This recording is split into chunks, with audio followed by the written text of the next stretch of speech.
ನಮಸ್ಕಾರ ಸ್ನೇಹಿತರೆ. ಬೂಮ್ರಾ ಬಿರುಗಾಳಿಯ ಬೌಲಿಂಗ್ಗೆ ಧೂಳಿಪಟವಾದ ಆಫ್ರಿಕಾ ತಂಡ. 2 ದಿನಗಳಲ್ಲಿ 2ನೇ ಟೆಸ್ಟ್ ಪಂದ್ಯ ಗೆದ್ದುಕೊಂಡ ಟೀಂ ಇಂಡಿಯಾ. ಇತಿಹಾಸ ನಿರ್ಮಿಸಿದ ರೋಹಿತ್ ಶರ್ಮಾ. ಸುದ್ದಿಯ ಸಂಪೂರ್ಣ ಮಾಹಿತಿಯನ್ನು ಇವತ್ತಿನ ಈ ಒಂದು ವಿಡಿಯೋದಲ್ಲಿ ತಿಳಿಸುತ್ತೇನೆ, ಹಾಗಾಗಿ ವಿಡಿಯೋವನ್ನು ಕೊನೆವರೆಗೂ ನೋಡಿ ಸ್ನೇಹಿತರೆ. ಅದಕ್ಕಿಂತ ಮುಂಚೆ ನೀವು ಕೂಡ ಟೀಂ ಇಂಡಿಯಾದ ಅಭಿಮಾನಿಗಳಲ್ಲಿ ಒಬ್ಬರಾಗಿ ಈ ವಿಡಿಯೋವನ್ನು ನೋಡುತ್ತಿದ್ದರೆ ತಪ್ಪದೆ ಈ ಕೂಡಲೇ ಈ ವಿಡಿಯೋಗೊಂದು ಲೈಕ್ ಮಾಡಿ ಮತ್ತು ಅಗತ್ಯವಾಗಿ ಚಾನೆಲ್ಗೊಂದು ಸಬ್ಸ್ಕ್ರೈಬ್ ಮಾಡಿ. ಅದೇ ರೀತಿ ಸ್ನೇಹಿತರೆ, ನಿಮ್ಮ ಪ್ರಕಾರ ವಿರಾಟ್ ಕೊಹ್ಲಿ ಹಾಗೂ ರೋಹಿತ್ ಶರ್ಮಾ ಇವರಿಬ್ಬರಲ್ಲಿ ಟೆಸ್ಟ್ ಕ್ರಿಕೆಟ್ನ ಉತ್ತಮ ಕ್ಯಾಪ್ಟನ್ ಯಾರು ಅನ್ನುವ ನಿಮ್ಮ ಅನಿಸಿಕೆಗಳನ್ನು ಕಾಮೆಂಟ್ ಮಾಡುವ ಮೂಲಕ ತಪ್ಪದೆ ತಿಳಿಸಿ. ಹೌದು ಸ್ನೇಹಿತರೆ, ಕೇಪ್ಟೌನ್ ನಲ್ಲಿ ನಡೆದ ಭಾರತ ಹಾಗೂ ಸೌತ್ ಆಫ್ರಿಕಾ ನಡುವಿನ 2ನೇ ಹಾಗೂ ಸೀರೀಸ್ನ ನಿರ್ಧಾರಕ ಪಂದ್ಯದಲ್ಲಿ ಟೀಂ ಇಂಡಿಯಾವು ಭರ್ಜರಿಯಾಗಿ 7 ವಿಕೆಟ್ಗಳಿಂದ ಗೆದ್ದುಕೊಂಡಿದೆ ಸ್ನೇಹಿತರೆ. ಹೌದು, ಈ ಒಂದು ಪಂದ್ಯದಲ್ಲಿ ಟಾಸ್ ಗೆದ್ದಂತಹ ಆತಿಥೇಯ ಆಫ್ರಿಕಾ ತಂಡವು ಮೊದಲು ಬ್ಯಾಟಿಂಗ್ ಮಾಡಿತು. ಹೀಗಾಗಿ ತನ್ನ ಮೊದಲ ಇನ್ನಿಂಗ್ಸ್ ನಲ್ಲಿ ಆಫ್ರಿಕಾ ತಂಡವು ಬರೀ 55 ರನ್ಗಳಿಗೆ ಸರ್ವಪತನ ಕಂಡಿತ್ತು. ಇತ್ತ ಟೀಂ ಇಂಡಿಯಾ ತಂಡದ ಪರ ಮೊಹಮ್ಮದ್ ಸಿರಾಜ್ ರವರು 6 ವಿಕೆಟ್ ಕಬಳಿಸಿ ಆಫ್ರಿಕಾ ತಂಡಕ್ಕೆ ವಿಲನ್ ಆದರು ಅಂತ ಹೇಳಬಹುದು. ಇದಾದ ಬಳಿಕ ತನ್ನ ಮೊದಲ ಇನ್ನಿಂಗ್ಸ್ ಅನ್ನು ಆರಂಭಿಸಿದ ಟೀಂ ಇಂಡಿಯಾವು ಕೂಡ ಬರೀ 153 ರನ್ಗಳಿಗೆ ಸರ್ವಪತನ ಕಂಡಿತು ಸ್ನೇಹಿತರೆ. ಟೀಂ ಇಂಡಿಯಾ ತಂಡದ ಪರ ಮೊದಲ ಇನ್ನಿಂಗ್ಸ್ ನಲ್ಲಿ ಬ್ಯಾಟಿಂಗ್ ನಲ್ಲಿ ವಿರಾಟ್ ಕೊಹ್ಲಿ ರವರು 46 ರನ್ಗಳ ಉಪಯುಕ್ತ ಕಾಣಿಕೆಯನ್ನ ಕೊಟ್ಟರು.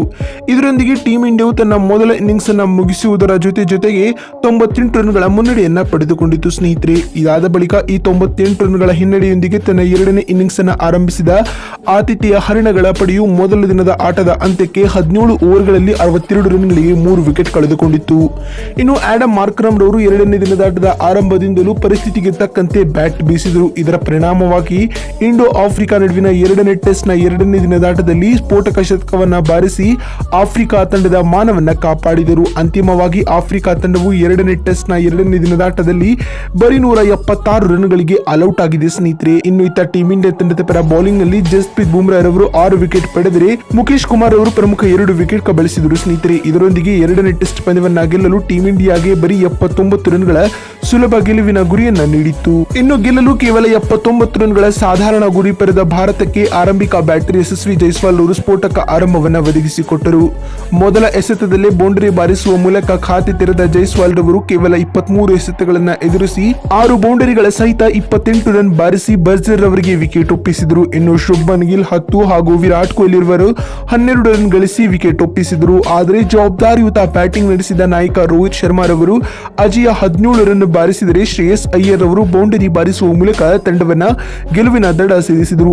ಈ ಮೂಲಕ ಟೀಂ ಇಂಡಿಯಾವು 2ನೇ ಟೆಸ್ಟ್ ಪಂದ್ಯವನ್ನ 7 ವಿಕೆಟ್ಗಳಿಂದ ಭರ್ಜರಿಯಾಗಿ ಗೆದ್ದುಕೊಂಡಿದೆ. ಇದರೊಂದಿಗೆ 2 ಪಂದ್ಯಗಳ ಟೆಸ್ಟ್ ಸರಣಿಯಲ್ಲಿ 1-1 ಅಂತರದಿಂದ ಡ್ರಾ ನಲ್ಲಿ ಸರಣಿಯು ಅಂತ್ಯಗೊಂಡಿದೆ ಸ್ನೇಹಿತರೆ. ಈ ಮೂಲಕ ಆಫ್ರಿಕಾದ ಕೇಪ್ಟೌನ್ ಅಂತಾರಾಷ್ಟ್ರೀಯ ಕ್ರೀಡಾಂಗಣದಲ್ಲಿ ಟೆಸ್ಟ್ ಪಂದ್ಯವನ್ನ ಗೆದ್ದ ಏಷ್ಯಾದ ಮೊದಲ ನಾಯಕ ಎಂಬ ವಿಶ್ವ ದಾಖಲೆ ನಮ್ಮ ರೋಹಿತ್ ರವರ ಪಾಲಾಗಿದೆ ಬಂಧುಗಳೇ. ಇದರೊಂದಿಗೆ 2ನೇ ಟೆಸ್ಟ್ ಪಂದ್ಯವು ಕೇವಲ 2 ದಿನದಲ್ಲಿ ಮುಕ್ತಾಯಗೊಂಡಿದೆ ಅಂತ ಹೇಳಬಹುದು ಬಂಧುಗಳೇ. ವಿಡಿಯೋವನ್ನ ಇಲ್ಲಿವರೆಗೂ ನೋಡಿದ್ದಕ್ಕಾಗಿ ಧನ್ಯವಾದಗಳು. ಮತ್ತೊಂದು ವಿಡಿಯೋದಲ್ಲಿ ಸಿಗ್ತೀನಿ. ಅಲ್ಲಿವರೆಗೂ ನಮಸ್ಕಾರ, ಧನ್ಯವಾದಗಳು ಸ್ನೇಹಿತರೆ.